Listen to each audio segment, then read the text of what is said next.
All right, let's just get right into it. I'm going to say something that might sound a little harsh, but stick with me here. For a lot of people, the reason they're broke has very little to do with the economy. It's because of something much, much simpler: mental laziness. Welcome back to the channel, finance people. If you are new here, a hearty welcome from the JoshLM finance crew. I'll be your teacher today, so get your pen and pad out and let's break this down.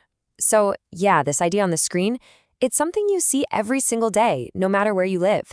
You hear people say they want to succeed, they want to earn more, but they just get stuck. And it's often because they're just not willing to do the small bit of mental work it takes to actually get ahead.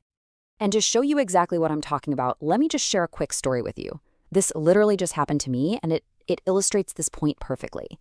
I was looking to hire a home manager recently. So I put up a really simple ad on a local platform, and the instruction I gave was incredibly clear. I mean, it could not have been any simpler. There was just one single step an applicant had to follow to get the ball rolling.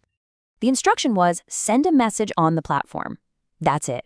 You saw the ad on the platform, so that's where we start the conversation. But one applicant, they decided to go find my phone number, which is on the app for calls, and message me on WhatsApp instead. So I called him and I asked, hey, why didn't you just follow the simple instruction and message me on the app? All he said was, oh, sorry. Right there, that's the first sign of just not paying attention. I thought, okay, whatever, let's move past it. I told him, go ahead and send your application. His reply was, is it application of CV? Now look, I totally get that not everyone knows everything, but if you're not sure about something as basic as what a job application is, shouldn't your first instinct be to, I don't know, do a quick search and find out? It takes what, 5 seconds? My final message to him was pretty direct. I said, if you don't understand something, why not just do some research and figure it out? And his response to that little bit of constructive feedback? Lol and an emoji. That was it. Conversation over, number deleted. I mean, if someone can't even take the initiative on step 1, how could they possibly handle any real responsibility? And this, for me, just perfectly captures the whole issue. It is so rarely a lack of opportunity that holds people back. It's a lack of what I call mental effort. It's that simple willingness to figure things out for yourself, to do a little bit of digging, instead of waiting for someone to hand you every single answer on a silver platter. So let's zoom out a bit and see how this one little story fits into the bigger picture. Because this isn't just about job applications, right? I see this exact same pattern everywhere when it comes to making money and building wealth.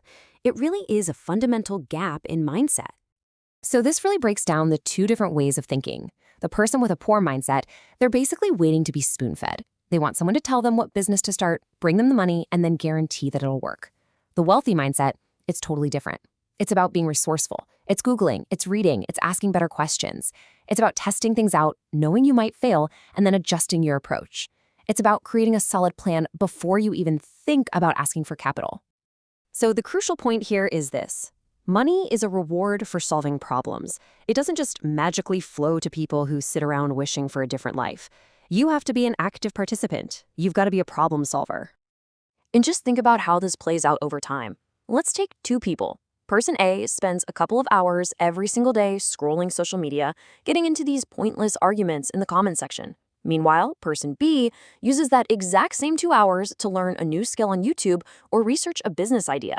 Now, in 5 years, do you really think they'll be in the same financial spot? No way. And it has nothing to do with luck. It's just the result of thousands of these small daily mental choices stacking up. And hey, look, if this idea of making small, daily, mental choices is really resonating with you, do me a quick favor and just tap that like button.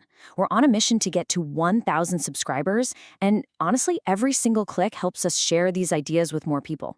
Thanks for that. Okay, so now let's talk about how to actually break this habit.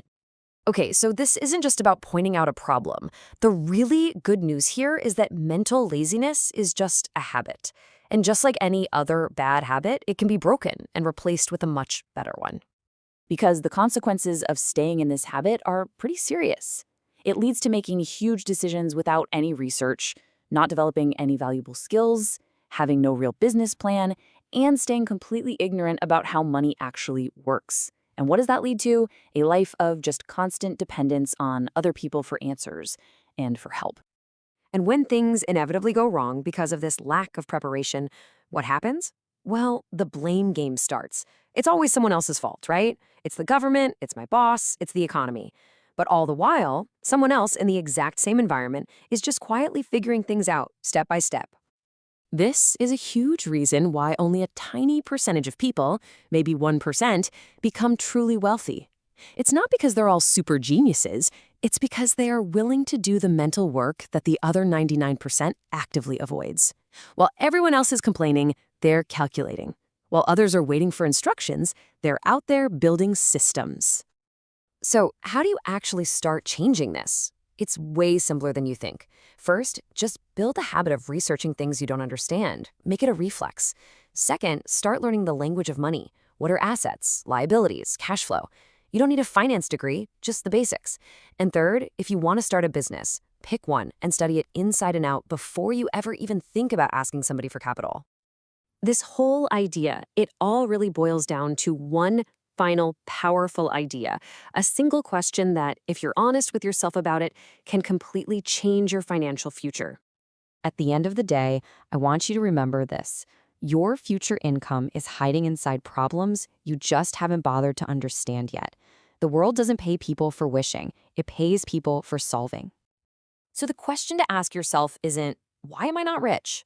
The real question is, what am I avoiding learning? Answer that honestly, and everything can change. Thanks for sticking with me till the end. It shows how important financial literacy is to you. Clearly, you got value from this, so do me a favor and share it with someone like you, and I'll see you in the next video. Take care.